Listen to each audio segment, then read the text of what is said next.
Good afternoon, everybody, and welcome into another episode of Capitol View, a production of the Daily Journal and djournal.com, a weekly webcast where we take a look at what's going on in Jackson with the state legislature.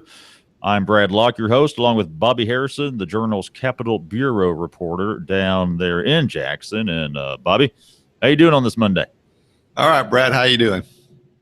Doing well, sir. We're smack in the middle of this legislative session and a lot of things to talk about. But one thing that's been an ongoing issue, one of the hot topics down there has been tax cuts, Bobby. And you had a story on Sunday talking about it, particularly in relation to the state revenue collections, which have been down this fiscal year. I think we're about 7 months into the current fiscal year. They're down 0.6%. Below this time last year. Give people an idea, Bobby, how unusual is that for the collections to be down from the previous year?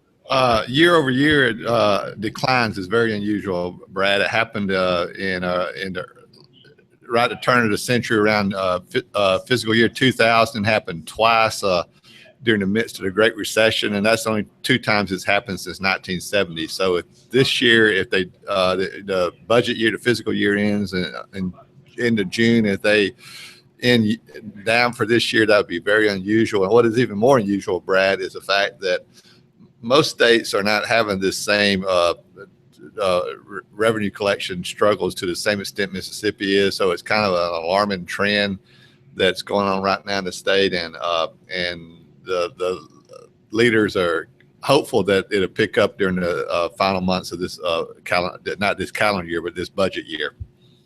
Lieutenant Governor Tate Reeves, he seems to think that it's a temporary thing, as he called it. It's a reversion to the mean. And I think he and some other lawmakers are kind of downplaying the revenue collection issue. Is that what's kind of their thought process there? Yeah, I had to look that up. Reversion to the mean was outside of. I didn't take. I guess I didn't go that far in economics in college. Lieutenant Governor Reeves was a financial advisor in his previous life before he became lieutenant governor.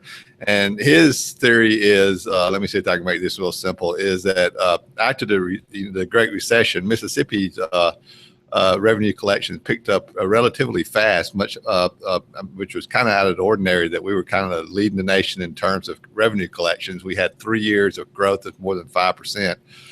And he believes that now it's just kind of leveling off and going back to what it should be. We'll see if that's the case. But that, as I understand, essentially what reversion to the mean means. So we'll see how that works out. There've been some previous tax cuts, and some people think that maybe that's contributing to the revenue collection issue. Is there a way to tie those together at this point? Well, it's the age-old argument of do tax cuts lead to more growth, more economic activity? If people have more money in their pockets, they spend it and spur of economic activity, which generates more taxes, or do tax cuts just come out of the revenue collection and leaves a hole that is not filled, at least not completely filled. What we do know is over the past 4 years, the legislature imposed a lot of smaller tax cuts, targeted tax cuts to not only business, but to, in some instances, to charity stuff that, sound that, you want to do, you don't want to charity to be having to pay a sales tax for some of their supplies. So they did some of those types of tax cuts, and then some tax cuts for businesses, and they gave big tax cuts for just the construction of malls, which a lot of people question that. But at any rate, it took about $300 million by most estimates out of the general fund and will in the coming years. And some people believe that's why the revenue shortfall is happening right now, because of the tax cuts that have occurred during the past 4 years. Now, this year, of course, the Senate last week, you may were about to ask this question, Brad. Just jumping ahead this past week, the Senate passed a substantial tax cut that'll be phased in over 15 years. When it's fully phased in, to take about $575 million in today's dollars out of the revenue stream. Now, Reeves believes, and others believe, that those tax cuts will spur growth, and it won't leave a hole in the revenue. But like it's going back to that previous point, we'll find out how that works out if this tax cut does come to fruition. Well, certainly it's not the only thing going on down there in Jackson, the tax cut discussion. What else we got going on this week, Bobby? What are you kind of looking for to kind of come to the forefront this week down in the Capitol? Well, Wednesday is the deadline for budget bills and revenue bills to pass out of the chamber where they originate. Now, I mean, it seems like we're talking about a different deadline every week, but that's the legislative session is kind of built on deadlines, and it kind of keeps the train moving. And now you have to to pass to meet deadlines to on passing bills to in order to keep them alive in the process. Now, what's the key this week is going to be, as you recall, we've talked a good bit about infrastructure improvements and perhaps a plan to raise taxes. We were talking about tax cuts a while ago. Now we're talking about possibly a plan to raise taxes on gasoline or other motor fuels to pay for a massive infrastructure improvement. Now, what's probably going to happen this week, at least according to Lieutenant Governor Tate Reeves, is the Senate's going to pass a bill that doesn't really address exactly what they're going to do, but this bill will have all the code sections, legal code sections in it. So later in the process, they can add taxes or put the roads that they want to work on into the bill. But what they're going to pass this week will not actually provide any details. It'll just keep the process alive, so that later in the process they can add those taxes as they so choose. Right now, our gasoline tax is about 18 cents per gallon, and to get where they want to go, it would take a fairly substantial increase in the gasoline tax. So we'll see if there's political will to do that later in the process. So we could have, on one end, we could have possibly cutting taxes for business and on personal income, on the other end, increasing taxes for users of gasoline for the drivers in the state.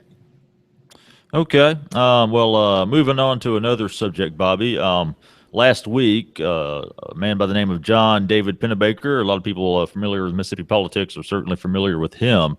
He died last week at the age of 72. Again, a former legislator, spent a lot of years down there in Jackson and did a lot of things. Most notably, he was a big factor in the 1987 four-lane highway program. Bobby, what was kind of Mr. Pennebaker's legacy with that program? Well, he was the Transportation Committee chair in the House when that bill passed.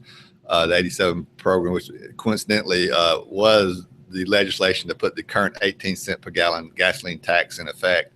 And he was the transportation chair, and he and his vice chair, Billy McCoy from Rienzi up in Prentice County, who would later become speaker, they kind of led the effort. They sort of barnstormed the state, meeting with civic clubs, and anybody would listen, talking about the need to have a massive road program in the state.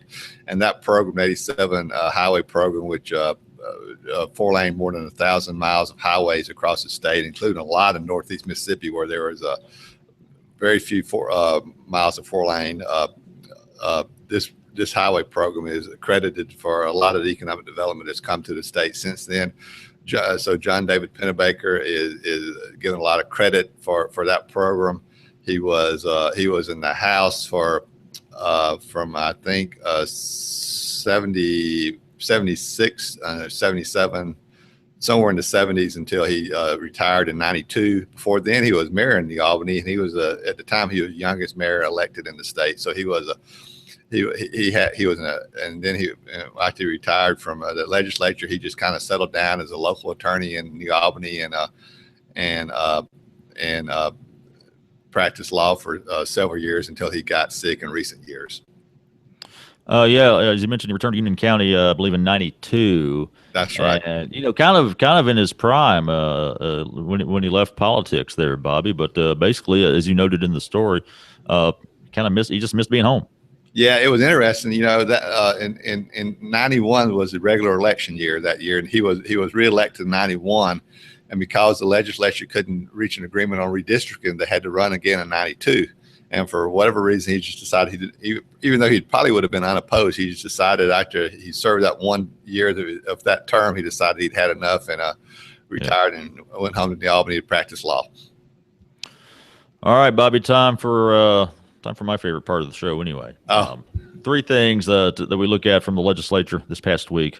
We've got the most impactful legislation, most impactful lawmaker, and the strangest occurrence of the week. So, Bobby, let's start with the most impactful legislation from this past week in Jackson. Well, that would probably be the tax cut bill that did pass out of the Senate that we were talking about a while ago. It would reduce taxes on income for it could provide a maximum tax cut of $350 on personal income for everybody that pays income tax, which there's about over 1 million people in Mississippi who do. And then it would be a big tax cut for businesses, most businesses in the state. And so that tax cut would be, if it does pass, would be probably the largest tax cut ever passed in the state. It'd be, like I said, $575 million over 15 years. So that would be the most impactful legislation. Most impactful lawmaker. Well, Brad, I'm going to Charles Busby. He's a House member from the coast, from Pascagoula, a Republican who, and we talked a while ago about the possibility of a massive infrastructure bill, and then also there's talk also of making changes to the Mississippi Adequate Education Program. We talked about that in past programs. That, of course, is a program that provides the funding. Is a funding mechanism to provide state funds to local school districts. Now, there's talk that there's going to efforts to make some changes to that, possibly changes that could result in less money going to local school districts. Now, and he is also, besides working on the infrastructure bill, he's also the lead House member on the Adequate Education Program. And like on the infrastructure bill, what they did with the Adequate Education Program, they just passed a bill that didn't make any changes to the program, but they just had all the code section in there so that later in the process they can make those changes if they see fit. And so what this means for the Adequate Education Program, for the infrastructure program, they're not going to go through the regular committee process. Instead, it would go to a conference committee where 3 key House members and 3 key Senate members will work out what changes they want to make to the Adequate Education Program, or how they want to craft an infrastructure program, and what taxes to raise if they do choose to raise taxes. And then that legislation would go to the floor of the House and Senate, and the House and Senate members can't make amendments to it or offer amendments. Instead, they just have to vote it up or down what those 6 members decided on. So since Charles Busby is going to be the primary House member working on both those important pieces of legislation, the Adequate Education Program and the infrastructure program, he is a key legislator going forward in this process. And finally, Bobby, the strangest occurrence of the week. Well, there was legislation alive it died last week, but there was legislation alive that would limit the ability for the Attorney General to file lawsuits against corporations. And that legislation almost passed the House. It was proposed by Mark Baker, the Judiciary Aid Chair in the House. And he wanted the legislation would have required the Lieutenant Governor, a committee of the Lieutenant Governor, Governor, and the Secretary of State, 2 of those 3 members, to sign off any legislation the Attorney General chose to pursue. Now, what was unusual about this legislation is this comes at the same time.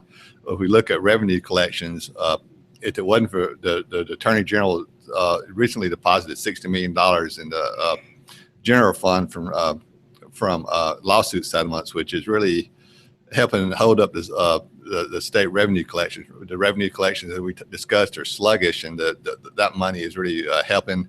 And money just about every year from these lawsuit settlements, the legislative leadership depends on the plug holes in the budget. So it's ironic that they're using this money at one time while they're trying to limit his ability to pursue these lawsuits on the other hand. So that, to me, is the strangest occurrence this week. And that's it for this edition of Capitol View. Thanks for tuning in. If you tuned in late and missed some of this episode, just go back and watch the replay. It'll be here at djournal.com for a while. And again, we do this every Monday during the current legislative session. Just a few minutes talking with Bobby, getting the latest on what's going on down there. You can follow Bobby on Twitter at BobbyHarrison9. And you can also follow me on Twitter at Brad Locke. And of course, be sure you visit djournal.com for the latest updates from Jackson, and visit the newspaper and the website on Twitter at djournalnow. Be back with y'all next Monday. Bobby, appreciate you. All right, Brad, we'll get back. I'll try to have you a bracket next week when I come back. NCAA. There you go, Bobby. Get your bracket filled out, everybody. All right, y'all have a good week. Okay, you too.